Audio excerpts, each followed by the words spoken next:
What is going on, guys? Elite Wolf here, and I'm here with another podcast episode.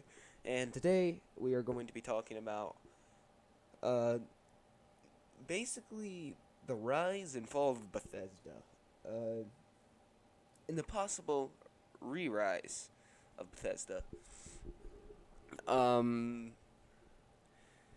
so basically that was really the topic here. I don't really know where to start. Well, I guess, yeah, Bethesda and maybe like kind of the rise and fall of Fallout, and the rise and possible fall of Elder Scrolls, and basically just Bethesda in general. So let me just get right into this. So, anyways, if you guys if you guys are watching this and you've seen my other podcast, welcome back. Thank you for watching my other podcast. And if you guys are new here, if this is the first video, if this is the first video you've seen of me, then I mean, if you like this video, then like the video and subscribe, join the Wolfpack, and yeah. So, anyways, without further ado, let me just get right into it. So I'd have to say we'll just start off with the first IP that they own. Is Fallout. They didn't always own it. So, but I'll start off with Fallout, the first one, anyways. Um, so it wasn't 3D, and I want I have it. It's okay. I haven't completed it. I know a lot of people that have played Fallout that are hardcore fans of Fallout. Go back, they play it, and they like it. And I mean, it's so far back. It's so like different from the other games because it's so far in the past.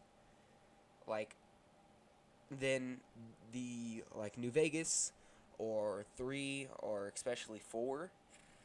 And that's kind of what made it interesting. And that's kind of what Fallout 76 screwed up, and well, it's screwed up in many of other ways. But let me just let me continue with Fallout 1. So it was a very intriguing game. It's just like bird's eye view game, like top down, and role playing. You create a class. You have all the perks and stuff. Just like a Fallout game that you know now. I'm not going to explain the story because if you want to, I'm not here to tell the story. I'm here to tell the story of Bethesda and all their stuff like that. So yeah, let me just continue on. So after Fallout 1, I don't know if Elder Scrolls Arena came out before this, but like I said, I'm just gonna follow through. I'm just gonna start with Fallout, and then Fallout 2 came out. It was basically the same thing as 1, maybe better graphics, kind of, and just different story and stuff. It goes along with the story of 1. It just continues that story. And then after 2 was like some other ones that aren't as well known, like I think like Brotherhood of Steel, and some other crazy stuff. They're basically the same thing as 2, but but then the big one, Fallout 3, it was when before that, before Fallout 3, Bethesda bought the Fallout franchise. So then came out Fallout 3, which was a huge hit. I'm sure you've heard of Fallout 3. It was a very big game, and it was 3D, and it was pretty good. Uh, and Bethesda had really started to gain like big traction as a gaming company or developers. And Fallout 3 was a pretty big game. And then after Fallout 3, they worked with Obsidian Entertainment to make my favorite Fallout New Vegas, which also just so happens to be the thumbnail of this video or podcast. They made Fallout New Vegas, which, I mean, I could give you a rundown of New Vegas. All endings, all the factions stuff. I love New Vegas. It's a great game. And, I mean, in New Vegas, It was huge, you know, just kind of maybe even huger than Fallout 3. I don't know. I wouldn't really say that. But within like Fallout fans and really Bethesda fans, Fallout New Vegas is a really big hit. And I know between like Fallout, just like Fallout fans, like hardcore Fallout fans, and just Fallout fans in general, it's a lot of people's favorites, and you know, it, and it's reasonably so because it's so good. There's something about it that's just really good. You know, role playing. There's still not. I mean, there's action. There's you know, you still create your own class. That's kind of what it is. You know, you create your own character, whatever. You know, basically the things that are gonna fall out.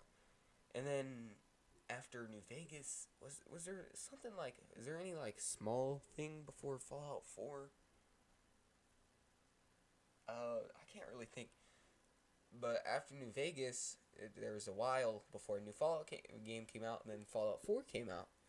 And I know there's kind of mixed reviews about Fallout 4. I thought it was okay. I didn't think it was better than Fallout New Vegas. Like I said, Fallout New Vegas is my personal favorite Fallout. Um, but I thought it was an okay game. I don't think that it was terrible. I thought that it could have been better. It could have been better. But mods really kept that game up. Just like the newer Bethesda games, mods really keep up those games. Like Skyrim, and I'll get into that later. But I mean, you know, Fallout 4. I'm pretty sure it sold better than all of those, and I thought it was really good. Like I said, I thought it was okay. I thought it was good. And then after Fallout 4, you know, I'm not even going to get into Fallout 76 yet, because that contributes to their downfall. I'd like to get to Bethesda. I mean, not Bethesda. Jeez, I'm already at Bethesda. I'd like to get into the Elder Scrolls, which I don't know which one I like better. I think I probably like the Elder Scrolls better. Just the Elder Scrolls is really fun. But so let's start off with Arena. Arena was not top down. It was first person view. You could explore all of Tamriel, which is the world of that the Elder Scrolls is placed in, and it was basically the same thing. You create your own character. You choose like your race between there's like elves and like orcs and like Khajiit and Nords and stuff, and there was a lot of content in there. And then after Arena came Daggerfall, and oh yeah, and by the way, Bethesda started out making Elder Scrolls. They didn't have to buy the property of Elder Scrolls. They thought of it themselves. And then Daggerfall came out. You could still explore all of Tamriel, and it was just, I guess you could say, better graphics. I mean, every new game basically is gonna have better graphics, but it's not that huge of an improvement. In fact, you probably couldn't even tell the difference between two games if you hadn't played them. And there was cool stuff in there, different story, and yeah. And then I guess a well-known, not well-known one is Battlespire. It's basically Daggerfall, but not good. and and then I guess after Battlespire, and this is kind of getting into the well, I wouldn't say it's into the Fallout 3 stage yet, but before Fallout 3, I guess this is actually where Bethesda got really big, is with Elder Scrolls 3 Morrowind. And the Elder Scrolls 3 Morrowind was a 3D game. It was released on the original Xbox, and with Elder Scrolls fans, a lot of people really liked. It's a lot of people's favorites, to be honest. There was a lot of things in Morrowind, like your choices like felt like it actually affected. There was no like essential NPCs. Like there was no, you could kill anything, you could do anything basically you wanted. Well, not basically. There was no barriers. You could do anything you wanted. Even if it was like let's say for example in Skyrim, you can't kill Ulfric unless if you go down the Civil War quest line in the Imperial side, or you can't kill General Tullius if you don't go down the Civil War quest line on Stormcloak's side, because they're essential. But if you wanted to kill, like, in Morrowind, if you wanted to kill anybody, really, there's no essential NPCs. You just kill them. And then it blocks off quests. You can't finish some quests, but, you know, you could still kill them. It was really realistic, and, like, there's things that they had that even, like, the next game, Oblivion, and even the game after that, Skyrim, which was huge, didn't have. Like, it had spears, and it had a whole different bunch of weapons, and a whole bunch of armor, and all of it looked different. All of it felt unique, and I feel like really that everything, like, is unique. Your choices really matter. Really is what made Morrowind a great game, and is very replayable even till this day.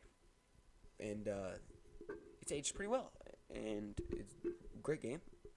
And then after Morrowind would become, like, and then there would Fallout 3, and then after Fallout 3, I think it was after Fallout 3, it might have been before, but was Oblivion, which is a huge hit. I mean, it sold pretty good, and within Elder Scrolls fans, more Oblivion's like Oblivion's like the fan favorite. Everybody loves Oblivion. I think Oblivion is really good. I wouldn't say it's my favorite. I think it's really good though. And by far, it has one of the best DLCs out of any video game. Shivering Isles is one of the greatest DLCs ever. But before I get into that, oh wait, was there? There was DLC for Morrowind. There was DLC for Fallout 3 too. For Fallout 3 too. I'll get into the DLC later, okay? But I'll get into the DLC now. So the DLC for Morrowind was I know there was like one where you get sent to this one island, and you go there in a DLC in Skyrim too. I just can't think of the name of it, and it's like there's werewolf problems and stuff. But I know all the DLCs for Oblivion, like it's like the big ones, not like Horse Armor DLC.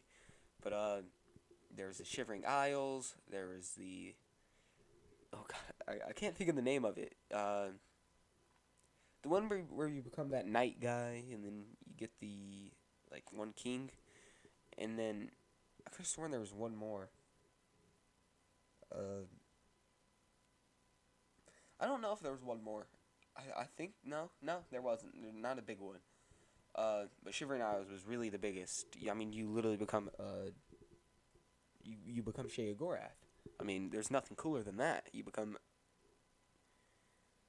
Daedric Prince. I mean, there's nothing really cooler in the Elder Scrolls franchise, at least, cooler than that.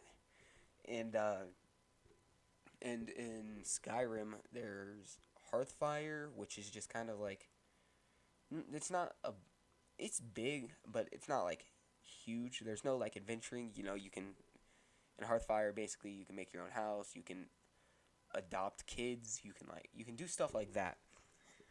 But then there's in the Dawnguard DLC where it's like the Dawnguards, which is like vampire hunters basically. You know, you go do that, some stuff. It added the Vampire Lord and like perks for that, and then werewolves were also improved. Like it gave them perks for the werewolves, and then there was the Dragonborn DLC where you travel to that one island that was it previously in Morrowind DLC, and you fight a Mirak who was a former Dragonborn. I think he might have been the first Dragonborn. I'm not 100% sure, but and you do that, and then you go to Hermaeus Mora's realm, which is pretty cool. You know, it's cool, I guess. I thought it was pretty good. I thought all of Skyrim was really good. Yeah, it was a lot better than Fallout 4, I can tell you that. But anyways, and just to go to Fallout DLC before I continue with the Elder Scrolls, because I haven't talked fully about Oblivion or Skyrim really, but with Fallout 3, I know there was Mothership Zeta DLC. There was I don't know all for Fallout 3, but I know there's Mothership Zeta, which is because it's like the worst DLC I can think of in any video game. Uh, then I know a lot for New Vegas. I know Broken Heart. I think that's what it's called. Uh, Old World Blues, and I can't really remember all of them. Uh, but those were really good. And then for Fallout 4, there was the Nuketown, not Nuketown, the Nuka-Cola land, and there was like the Old Harbor or something like that. There was then there was one more, wasn't there? I can't fully think of it, but yeah, those were all those. And now let's get back to the Elder Scrolls. So, you know, Oblivion, pretty big hit. By now, Bethesda is it's huge. I mean, everybody's waiting for Bethesda's newest release. I think, and it's really built up a reputation as one of the best. I'd say one of the best game game developer group of game developers, game company there is out there. Maybe even the best. And then I think Skyrim. Yeah, Skyrim came out before Fallout 4, and then Skyrim comes out, and Skyrim just blew up. It was a great game. And that really that steps up Bethesda to like a new level. Bethesda's super popular now. Um, and then Fallout 4 comes out. They're still really popular. Fallout 4 was big. But I just don't think it topples Skyrim. And Bethesda at this point and what I'm telling, has built up a reputation as one of the greatest gaming companies of all time. I mean, a great game company, one that you can trust to put the consumer before money. Not throwing in microtransactions or anything, and really putting the gamer first. And after Skyrim, they had some mobile games like Fallout Shelter, which is it's a mobile game. It's what it is. It's okay. Trying to think of anything else. I mean, they had Dishonored. Fallout and Elder Scrolls are its biggest, but I mean they have the Dishonored franchise, which is pretty good. Prey, Wolfenstein. They have those. Those are big. Those are really good, and those came out after 4. So at that point, it's probably considered the single greatest company out there. I can't think of one that really would be considered to compete with that. Unless if I'm forgetting somebody, which I probably am. I mean, Microsoft and Sony and those, but just let me continue. And they built up this reputation, one of the greatest out there. And then after all that, we're waiting. People are waiting, and it's teased by Todd Howard of a Fallout game. Now we don't know what it's going to be, and it was just kind of teased. And then at E3, or maybe not even at E3, but it's announced it's Fallout 76. It's going to be an online multiplayer Fallout, the first one. And there was mixed reactions to that. I mean, and rightfully so, because it's a first time kind of thing. They, it's you have the right to be nervous and worried about that. But when it came to Bethesda and Todd Howard and stuff, I was kind of optimistic about it. I didn't think. I was just kind of like, okay, well, look on the bright. When have they ever come out with something that was half baked, and then just 3 microtransactions? You can't think of it at that time, anything really, and unless if you don't count Fallout Shelter. But and then the beta comes out. Well, no, let's go before the beta. And it's hyped up, and people are the Fallout fans, and basically any Bethesda fans, are super excited for it.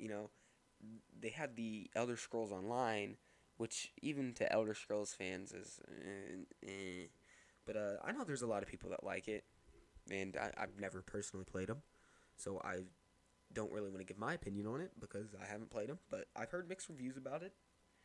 Uh, you know, but for Fallout, it's kind of different. For in Skyrim, you go questing and stuff. I mean, yeah, decisions are made that affect the game, but it's I think that with ESO, it's a lot easier to implicate Elder Scrolls Online than it would be Fallout. Um, but but Fallout 76, the beta comes out, and there's a lot of problems with it, but it's a beta, and people kind of pass by it till like the final closing weeks of the beta. Nothing was really fixed.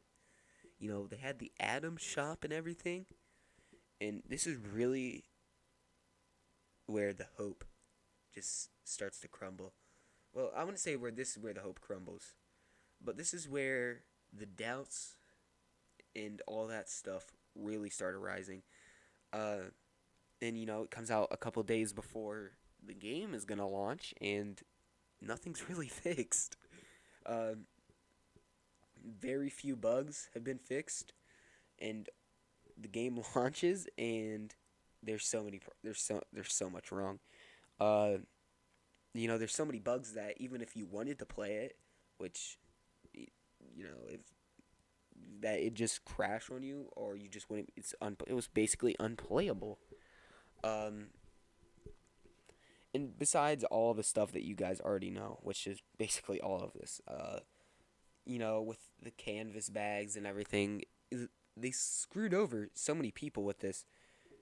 And the Atom shop, you know, it stopped selling stuff that's only cosmetic. They said it was only going to be cosmetic stuff, and it wasn't. It's not. And that angered people even more, along with the everything. Everything was wrong about this. Uh, the game just it sucked. I mean, what else can you say? It sucked, and to this day, it still sucks. I know they've like released survival and nuclear winter, which is a battle royale mode. Like, who who in the Bethesda team was thinking that I knew it was like the people working on Fallout 76 were somebody that weren't even experienced in making Fallout games. Really, it was a newer one, and who there thought it was gonna be a good idea? Like, the bugs we can push those to the side, but a battle royale mode, we need that. That is essential. We can't go without a battle royale mode. Who thought of that idea? And I mean, announcing it at E3 after the failure of Fallout, just the entire failure of Fallout 76. And this is, uh, in the fact that Todd Howard was so calm. It's like, it's always like he has an ace up his sleeve. Like, nothing really gets to him. You just made possibly the worst game of all time. And, you're just out there popping jokes. And major props. I mean, whatever. If there is one person that I think, one gaming, like, company that could really turn it around, or one developer that could really turn around something, I would think it'd be Todd Howard. He's one of the greats. I mean, he's one of the greats. Um, but they had this reputation of such a good company, of, everything just being good, every game being bought, being good. And also, oh yeah, I haven't got to mods, but I'll get to mods after this. Oh yeah, they said they were gonna have mods not at launch, but they're eventually gonna allow mods in. Yeah, there's still not mods. I mean, they put in a battle royale mode before mods, and the thing is, mods really are essential, kind of, for a game's lifespan to be longer than like a year or maybe two. Uh, till after all the DLC is finished, you're gonna need mods. Like Skyrim has lasted for like 10 years, 8 years, 8 years. I'm thinking.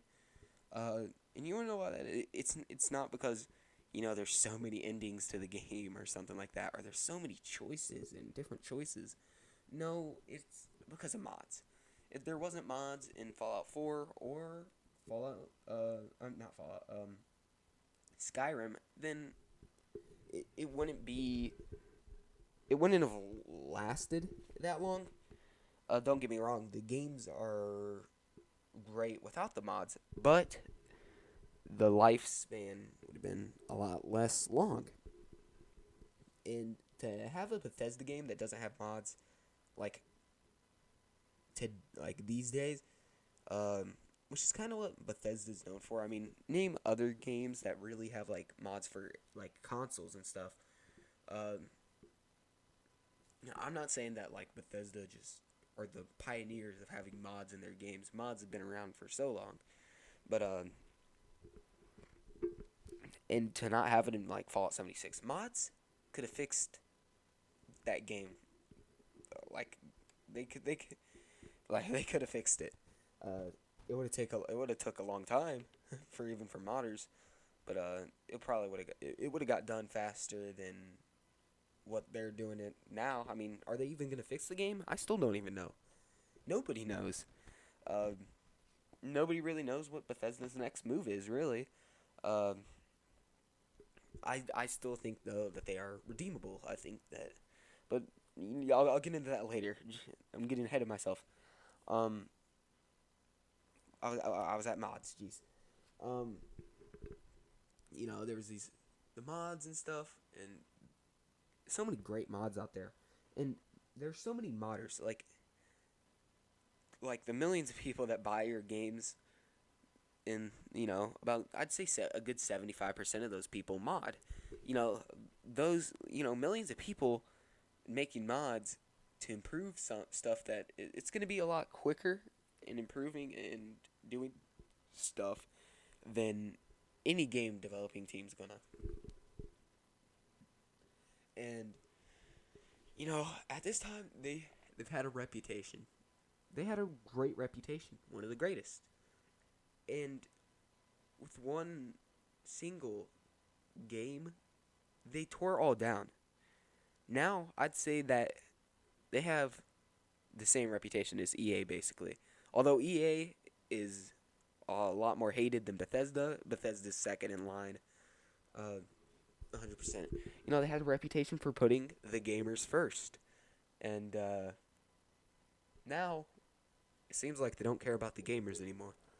It seems like they're just money hungry, just like people think about EA. And just, because EA is. And, where was I going with? But, right now, Bethesda's at their lowest. Uh, but, they did Rage 2, and I've heard mixed reviews about Rage 2. Um, and that was, whatever. But that's not a reputation saver.